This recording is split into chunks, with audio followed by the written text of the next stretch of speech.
गेली अनेक वर्ष जिल्हा बँकेचे अध्यक्ष म्हणून मंत्री हसन मुश्रीफ काम करत आहेत। त्यांच्या काळात जिल्हा सहकारी साखर कारखाने बँकांना नियमबाह्य आणि जवळच्या व्यक्तींना कर्ज दिली, यातून त्यांनी नाती जपली, बगलच्यांनी मन राखली। या कारभारावर केंद्रीय गृहमंत्री आणि आमचे नेते अमित शहा यांचं लक्ष आहे। मंत्री मुश्रीफ कितीही ओरडून बोलले तरी त्यांच्या बोलण्यात आणि करण्यात फरक आहे।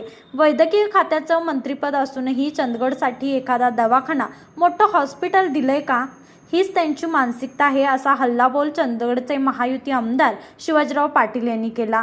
कोल्हापुरात ते पत्रकारांशी बोलत होते। बगल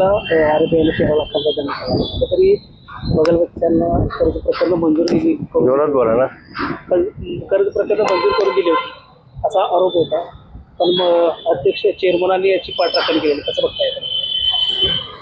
गोकुळचे चेअरमनपद आदरणीय जिल्ह्याचे नेते आदरणीय मुश्रीफ साहेबांच्या हातामध्ये ते चेअरमन आहेत।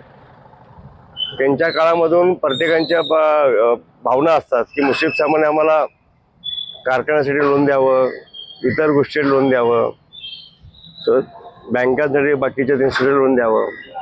आणि मी बघितल्यानंतर मी काही कारखाना 200 करोड, आता आपल्या गणगज कारखान्याचं लोन होतं पहिला 1 करोड रुपये होतं शिंदेसाहेब असतेवेळी, श्रीपादराव शिंदेसाहेब। आता इथे 200 करोडच्या आसपास झालं।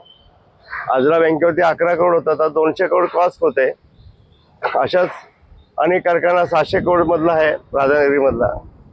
तरी लोन देतेवेळी कुठे असं नियम अटी शर्ती नाहीत, काही नाते जपलेत, काही त्यांचे बगल बच्च्यांचे मनधरणी मनासारखं वागलेत। काही गोष्टी लाटला सहकार क्षेत्रामध्ये आदरणीय आमचे नेते अमित भाई शहांचं एकदम बारीक लक्ष आहे सगळ्या गोष्टीवरती।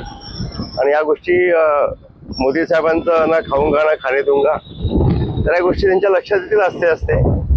आज गोकुळमध्ये आपण सर्वांनी पाहिलं की 11-15च्या ठरावासाठी आम्ही आवाज उचलला, प्रशासन लागलं आणि आम्ही चुकीचं काही करत नाहीये।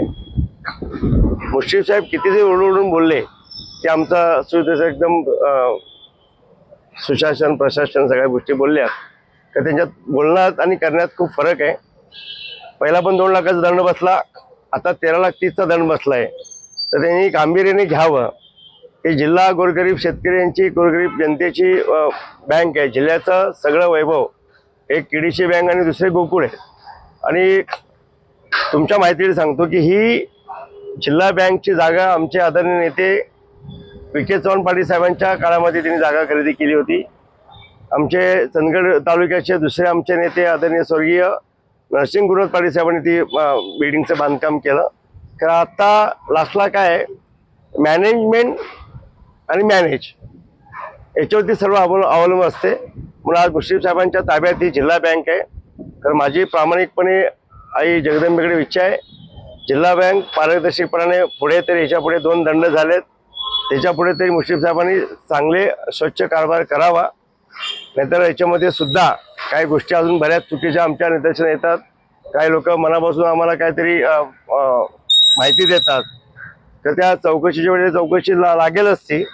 खरं जिल्हा बँक आणि गोकुळ बँकमध्ये जिल्ह्याचं पूर्ण सगळ्या गोरगरीब शेतकरी असतील, सर्व आमच्या युवा पिढीचे आपलं स्वप्न आहे, म्हणून ती चांगल्या पद्धतीने टिकावी, चांगली चालावी आणि लोकांना त्याचा लाभ व्हावा, जनतेचा लाभ व्हावा, एवढेच प्रामाणिक इच्छा आहे।